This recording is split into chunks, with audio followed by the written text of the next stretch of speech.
নমস্কার বন্ধুরা, আজকে আমরা বানাবো কড়াইশুঁটির কচুরি আর খুব সহজভাবে বানাবো। তাহলে আসুন দেখে নেই আমাদের আজকের রেসিপিটা। সবার প্রথমে এখানে নিয়েছি এক বাটি ময়দা, একটা বড় বাটিতে নিয়ে নেব। ময়দার পরিমাণটা আপনারা চাইলে বাড়িয়ে বা কমিয়েও নিতে পারেন, আর ময়দার সঙ্গে ইচ্ছে করলে আটাও মিশিয়ে করে নিতে পারেন। আর এখানে নিয়েছি সুজি, এখানে 2 চামচ সুজি হবে। এই সুজিটা দিলে খুব খাস্তা হবে কচুরিটা, তাই দিয়ে দিলাম। এবার দেব স্বাদ অনুযায়ী লবণ, আর এখানে নিয়েছি 2 চামচ চিনি, চিনিটাও দিয়ে দেব। এবার সবগুলো একসঙ্গে ভালো করে মিশিয়ে নেব। এবার আমি হাতার মধ্যে ঘি নিয়েছি, ঘিটাকে গলিয়ে নেব। এবার দেখুন আমি ঘিটাকে ভালো করে গরম করে গলিয়ে নিয়েছি। এবার অল্প অল্প করে ঘি দেব আর চামচ দিয়ে নেড়ে নেড়ে মিশিয়ে নেব। এইভাবে যদি ঘি দিয়ে ময়ামটা দেওয়া যায় তাহলে খুব খাস্তা হয় কচুরিটা, আর খেতেও কিন্তু ভীষণ সুস্বাদু হয়। এভাবে আমি অল্প অল্প করে দেবো আর মেশাতে থাকবো। এখন আমি হাত দিয়ে ময়ামটা দিয়ে নেব। এইভাবে একটু খুব ভালো করে মিশিয়ে নিতে হবে। আর কচুরিতে কিন্তু ময়াম দেওয়াটাই মেন কাজ। খুব ভালো করে ময়ামটা যদি দেওয়া যায় তাহলেই কিন্তু কচুরিগুলো খাস্তা হবে, খেতেও ভীষণ সুস্বাদু হবে। এবার আমি সবগুলো খুব ভালো করে ঘিয়ের সঙ্গে মিশিয়ে নেব। আর এদিকে আমি গ্যাসে অল্প গরম জল করে নেব, তাই জলটা বসিয়ে দিয়েছি। এবার দেখুন আমি ময়ানটা খুব ভালো করে দিয়ে নিয়েছি। মুঠো করলে খুব সহজেই মুঠো হয়ে যায়, আর হালকা চাপ দিলেই ভেঙে যায়। ঠিক এরকম করে ময়ানটা দিয়ে নেবেন। এবার আমি হালকা কুসুম গরম জল নিয়ে নেব, আর জলটা একবারে দেওয়া যাবে না, অল্প অল্প করে দেব আর মেখে নেব। যদি একবারে জলটা দিয়ে দেওয়া যায় তাহলে কিন্তু ডোটা নরম হয়ে যেতে পারে, তাই বুঝে দিতে হবে। আমি অল্প দিয়েছি, প্রথমে একটু মেখে নেব, আবারও আরেক হাতা জল নিয়ে নিলাম। আমি ডোটাকে ভালো করে মেখে নিয়েছি, আর খুব নরমও হবে না আর খুব শক্তও হবে না, ঠিক এরকম রেখেছি। এবার আমি উপর থেকে সাদা তেল মেখে নেব, আর এভাবে ঢেকে রেখে দেবো 30 মিনিট। আমাদের ডোটা যতক্ষণ রেস্টে থাকবে এদিকে আমি বাকি কাজগুলো করে নেব। এখানে আমি এক বাটি মটরশুঁটি নিয়েছি আর খোসাগুলোকে ছাড়িয়ে ভালো করে ধুয়ে রেখেছি। এবার একটা মিক্সিং জারে নিয়ে নেব, আর অল্প একটু জল দিয়ে দেব। এখানে আমি কিছুই দেব না, এমনিতে পেস্ট করে নেব। এখন ঢাকনাটা খুলে নেব, আর দেখুন আমি খুব মিহি করে পেস্ট করে নিয়েছি। আর মটরশুঁটিগুলি যখনই পেস্ট করবেন খুব মিহি করেই পেস্ট করে নেবেন, তাহলে কিন্তু কচুরিটা বানানোর সময় সুবিধে হবে বানাতে। আর যদি দানা দানা থাকে তাহলে বানানোর সময় খুব অসুবিধে হবে। আর এদিকে গ্যাসে একটা প্যান বসিয়েছি, দিয়ে দেব সাদা তেল। তেলটাকে ছড়িয়ে নেব, এবার ভালো করে গরম করে নেব তেলটাকে। আর ফোড়নের জন্য নিয়েছি এক টুকরো হিং, আর এখানে নিয়েছি কয়েক দানা গোটা জিরে।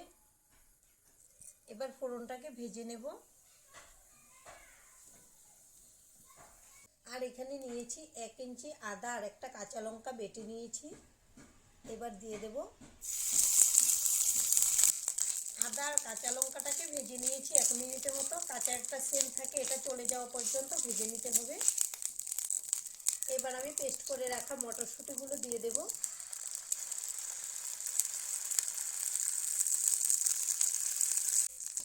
এবার দিয়ে দেব স্বাদ অনুযায়ী লবণ।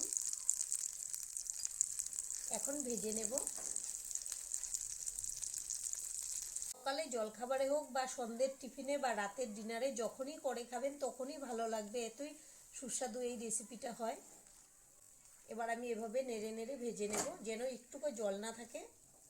এবার দেখুন আমাদের পুরটা কিন্তু একদম রেডি, জলটা পুরো শুকিয়ে গেছে আর প্যান থেকে উঠে আসছে। ঠিক এই পর্যায়ে আমি গ্যাসটাকে অফ করে দেব আর এই পুরটাকে ঠান্ডা করে নেব। আর এদিকে রেস্টে রেখেছিলাম, 30 মিনিট হয়ে গেছে। এবার ঢাকনাটা খুলে নেব। আর দেখুন বন্ধুরা, রেস্টে রাখার পরে কত সফট হয়ে গেছে ডোটা।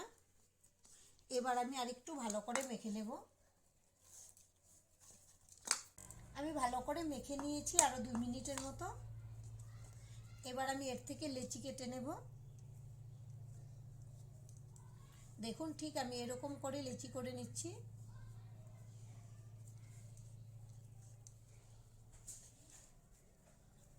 আর এভাবেই সবগুলো লেচি করে নেব। আমি সবগুলো লেচি করে নিয়েছি। এবার একটা লেচি নিয়ে নিলাম, প্রথমে একটু গোল করে এবার হাত দিয়ে বাটির মতো শেপ দিয়ে দেব। সাইডগুলো একটু ঘুরিয়ে ঘুরিয়ে, নিচটা বেশি পাতলা করার দরকার নেই, শুধু সাইডগুলো একটু পাতলা করে নিলেই হবে। এই যে দেখুন এরকম করে নিয়েছি। এবার আমি মটরশুঁটির পুরটা নিয়ে নিলাম, এই যে মাঝ বরাবর বসিয়ে দিয়েছি। এবার এই সাইড থেকে এগুলো এরকম করে চেপে দিতে হবে।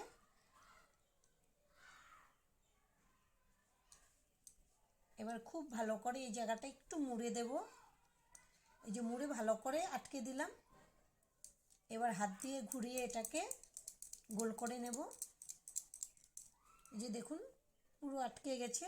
এবার হাত দিয়ে একটু চেপে দেব। এখন আমি প্লেটে রেখে দিলাম, আর এভাবেই আমি সবগুলো পুর ভরে নেব।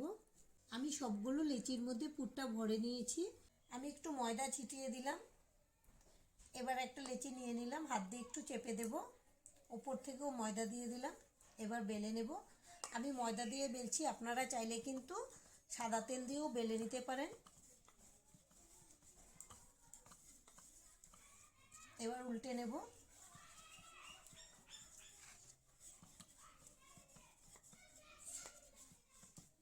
খুব হালকাভাবে বেলতে হবে, যেন পুরটা বেরিয়ে না যায়।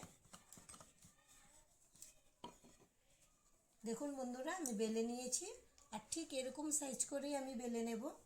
আর এভাবে একটু ঝেড়ে নেব যেন এক্সট্রা ময়দাটা চলে যায়। আর এভাবেই আমি সবগুলো বেলে নেব।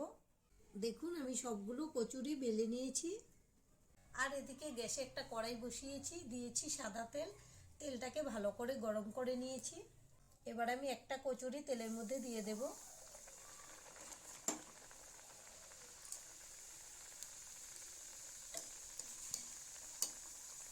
এবার আমি একটা হাতা দিয়ে এভাবে তেল ছিটিয়ে দেব।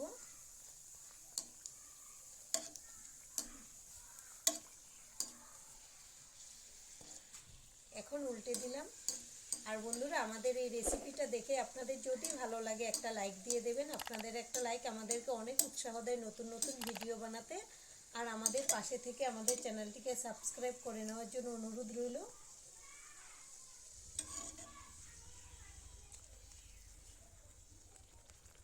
আমাদের এই কচুরিটা দুই সাইড থেকে খুব ভালো করে ভাজা হয়ে গেছে। এবার আমি এটাকে তুলে নেব। এবার আরেকটা কচুরি দিয়ে দিচ্ছি, আর ঠিক এভাবেই আমি সবগুলো ভেজে নেব। এখন আমি একটু তেল এভাবে ছিটিয়ে দিয়ে দেব, তাহলে খুব ভালো করে ফুলে ওঠে। দেখুন তেলটা দেওয়ার পরে কিন্তু খুব সুন্দর ফুলে ওঠে। এবার আমি উল্টে দেব।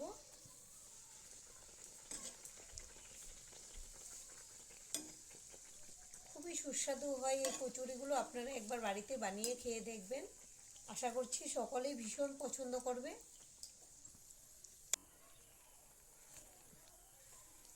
আমি এপিট উপিট করে ভেজে নিচ্ছি। দেখুন কালার কিন্তু চলে এসছে। আর এই কচুরিটাও আমাদের ভাজা হয়ে গেছে। আর ঠিক এভাবেই আমি সবগুলো ভেজে নেব। দেখুন বন্ধুরা, আমাদের সবগুলো কচুরি ভাজা হয়ে গেছে। এবার আমি আপনাদেরকে একটা ভেঙে দেখাচ্ছি ভেতর থেকে কেমন হয়েছে। দেখুন কত সুন্দর হয়েছে, খেতেও ভীষণ ভালো লাগে এই কচুরিগুলো। এভাবে একবার বানিয়ে খাবেন, আশা করছি আপনাদের খুবই পছন্দ হবে। একদম মুচমুচে খাস্তা হয়েছে। আর আজকের ভিডিওটা এখানেই শেষ করব। সবাই ভালো থাকবেন, সুস্থ থাকবেন। সম্পূর্ণ ভিডিও দেখার জন্য অসংখ্য ধন্যবাদ।